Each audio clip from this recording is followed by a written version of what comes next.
Bongo tunangai nini Train Express et zongi avec un partenaire idéologie. Société commerciale des transports et ports et CTP na mokuse ex-Onatra. Et zongi selbino mo bangi na Train Express New Look. C'est-à-dire, eza na ba condition ya kitoko net na film. Talabino moko niveau confort ezaliawa palado madame palado messieurs kasi yeba que mokole ya samedi 5 octobre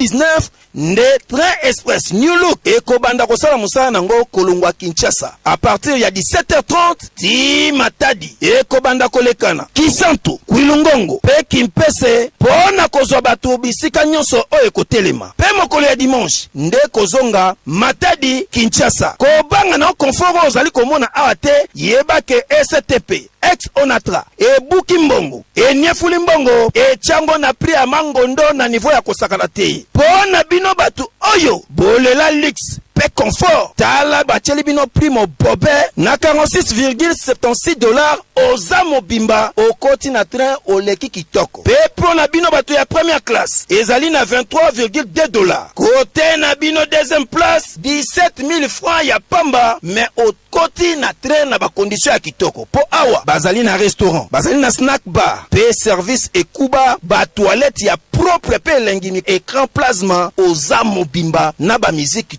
tout bomune botele na mire ya nani ya société commerciale des transports et ports et CTP na mokuse ex-Onatra o echelibino Train Express New Look na ba condition ya kitoko epi na prix ya mobobe okei oza mobimba. Chaque samedi Train New Look ekobanda kolongwa Kinshasa Matadi pe chaque dimanche train kobanda kolongwa Matadi Kinshasa na Train Express New Look ya STP ex-Onatra bondi milangai ke awa sécurité pe confort ezali po yangonde musala ya STP na masolo ya transport. C'est naturel soin